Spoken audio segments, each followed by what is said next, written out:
pimpinan dan anggota Komisi 5 yang saya hormati, Pak Menteri, Pak Sekjen, dan seluruh pejabat di lingkungan Kementerian Desa.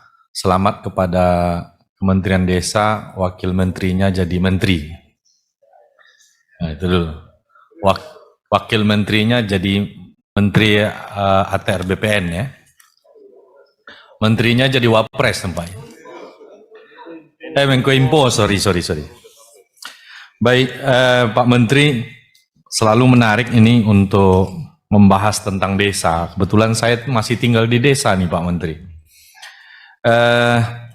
Pertama, mudah-mudahan Pak Menteri sudah mempersiapkan masalah peraturan kementerian untuk penggunaan dana desa 2024. Ini janji kita kemarin agar itu dibawa ke Komisi 5 untuk kita diskusikan.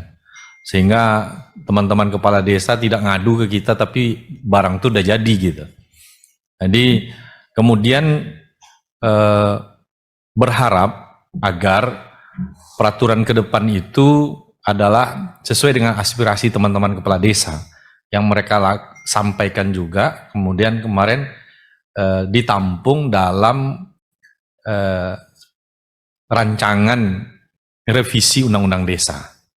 Kebetulan saya kemarin menjadi anggota Panja revisi Undang-Undang Desa untuk dijadikan inisiatif DPR RI.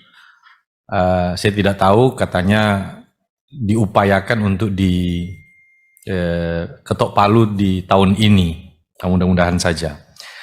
Selain dari masa jabatan menjadi 9 tahun, ada isu-isu krusial yang harus menjadi concern kita, harus dipersiapkan juga aturannya dari sekarang.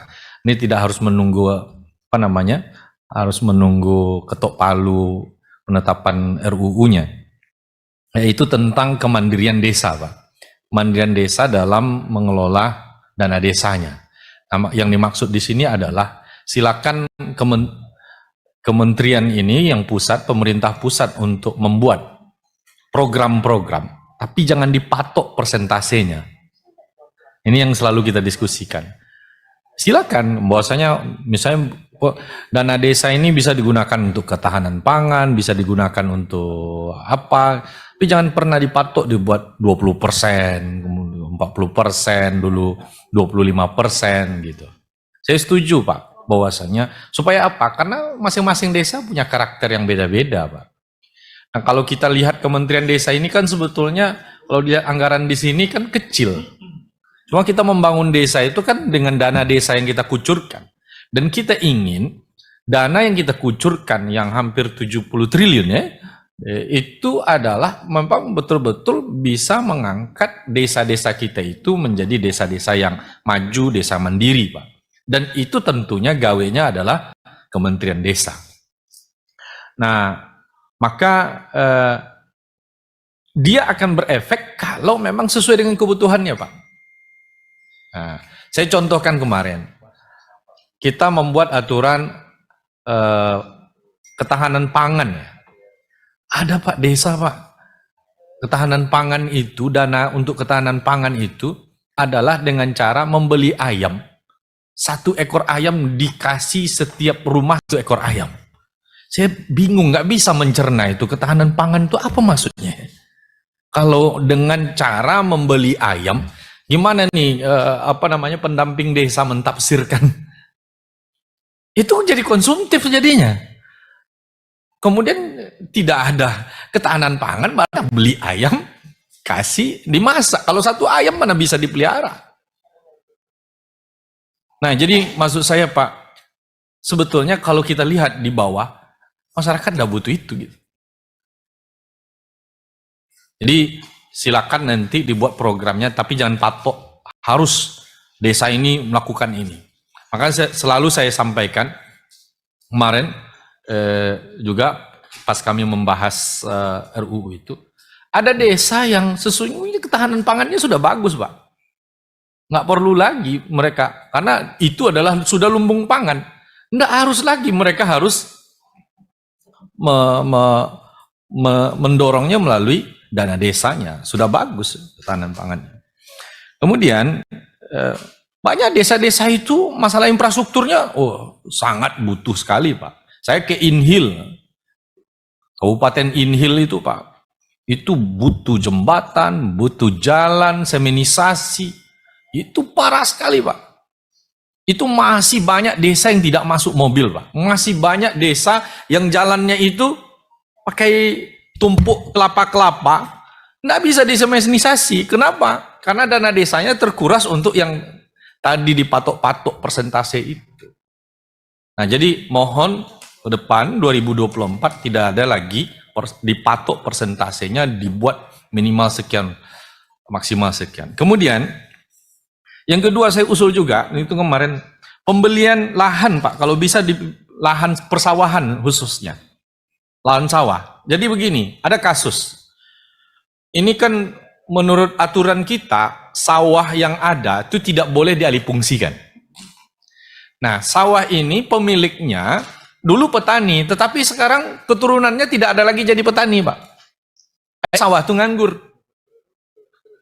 Sementara ada orang miskin di desa itu tidak punya lahan. Dan perlu yang menjadi catatan kita bahwasanya tidak semua desa punya lahan, Pak. Ada desa itu tidak punya lahan. Hanya lahannya tok yang ada di kantor desa saja. Nah, saya berpikir adalah kalau orientasi kita memberdayakan dan mengangkat masyarakat miskin yang ada di desa, bagaimana caranya? Desa punya lahan, silakan nanti yang bercocok tanam, yang menanam sayur-sayuran atau padi, itu adalah masyarakat yang ada di desa. Masyarakat miskin yang ada di desa. Lahannya apa? Lahan desa. Nanti biayanya dari mana? Dari BUMDes. Bantuan itu masuk ke mereka. Sekarang itu masyarakat miskin yang ada di desa itu jadi buruh, Pak. Bukan jadi petani. Akhirnya kalau mereka jadi buruh, subsidi itu tidak masuk ke mereka, Pak. Subsidi pupuk, subsidi bibit, itu masuknya kepada pemilik modal. Mereka jadi buruh, mendapat upah. Nah, saya berpikir bagaimana apakah dibatasi untuk lahan pertanian, agar lahan pertanian kita ini tidak dialihfungsikan, Pak. Dan lahan yang tidur, lahan pertanian itu memang berfungsi. Desa yang ini baru kita katakan ketahanan pangan, Pak. Jadi tidak ada istilah lahan pertanian kita yang tidur, tetapi itu bisa difungsikan. Kita punya instrumennya kok. Lahannya punya desa, modalnya melalui BUMDes, petaninya adalah masyarakat miskin yang ada di desa itu. Kemudian saya ingin tanya, Pak, dalam SDGs Bapak itu luar biasa, Pak. Di antara yang luar biasa itu adalah desa tanpa kelaparan. Nah, cuma saya melihat ada desa, ada masyarakat itu kadang-kadang laparnya itu tidak terencana, Pak. Jadi kan tidak mungkin untuk kasus seperti ini kita buat rencana, harus menjadi gelondongan dulu gitu ya. Maksudnya berapa? Nah, berarti harus ada dana tanggap darurat yang memang khususnya adalah untuk menangani masyarakat miskin. Nah, saya setuju, Pak. Kalau masih ada BLT untuk desa, tapi saya setuju untuk mengatasi kelaparan seperti ini, tapi itu khusus untuk masyarakat miskin yang tidak bisa bekerja, miskin yang cacat, yang tidak tertampung melalui TKS. Jadi kalau bisa nanti masih ada BLT, saya setuju, Pak. Tapi khusus untuk yang memang masyarakat miskin yang tak mampu bekerja. Mohon maaf, contoh, dia miskin, dia cacat, dan cacatnya itu tidak mampu bekerja. Yang kedua, dia miskin, dia sakit menahun. Contohnya apa? Stroke, kencing manis, yang sudah kakinya sudah diamputasi. Ini orang tidak mampu bekerja lagi. Ini saya cocok itu. Nah, contohnya lagi apa? Dia miskin, dia tua renta, dan tidak masuk dalam data DTKS atau PKH kita. Saya setuju kalau itu bisa dimasukkan BLT, tapi buat kategorinya. Dan bahasa Al-Qur'annya ya, bahasa agamanya fuqara gitu. Fuqara itu adalah orang yang tulang punggungnya ini patah. Fuqara itu asal katanya fakor. Fakor itu tulang punggung. Tulang punggungnya patah. Kemudian dua, desa. Ini Pak, saya selalu bertanya ini. Dan kalau bisa Pak Menteri masih menjadi menteri, kalau Pak Menteri masih lanjut nanti Menteri Desa lagi, saya usul Pak. Dana Bapak ini kan sangat kecil sekali, 3 triliun, tapi yang mau dikelola tiga pembangunan desa, pembangunan daerah tertinggal, pembangunan transmigrasi. Usul saya cukup saja, pembangunan daerah tertinggal itu serahkan sama Kementerian PU Pak, karena dia besar kan, wilayahnya besar, wilayah yang mau dibangun oleh Kementerian Desa, anggarannya 3 triliun, programnya 1 titik hanya 1 miliar. Nah harusnya kan Kementerian Desa ini adalah Kementerian Desa, itu saja. Nah baru nanti fokus kepada desa yang tertinggal dan sangat tertinggal. Sudah berapa tahun saya bertanya belum terjawab juga. Mudah-mudahan bisa terjawab ini. Apa program untuk desa sangat tertinggal dan tertinggal? Saya tidak menemukan ini khusus untuk desa sangat tertinggal dan tertinggal yang tidak masuk dalam wilayah daerah tertinggal. Ini kalau diurut-urut nih Pak, ini yang paling wajib dulu sebelum kita membahas kemajuan, kemandirian. Nah itu barangkali yang dapat saya sampaikan. Terima kasih Pak Menteri, saya apresiasi Kementerian Desa kembali mendapatkan wajar tanpa pengecualian. Dan pesan terakhir Pak, bukan pesan, maksudnya dalam rapat ini ya, kalau ada teman-teman dari Kementerian Desa ini turun untuk program-program apalagi yang menjadi aspirasi kami, ya kasih tahulah ke kami begitu, staf kami atau ke kami langsung, silakan saja Pak, kami turun, kita cocokkanlah turunnya.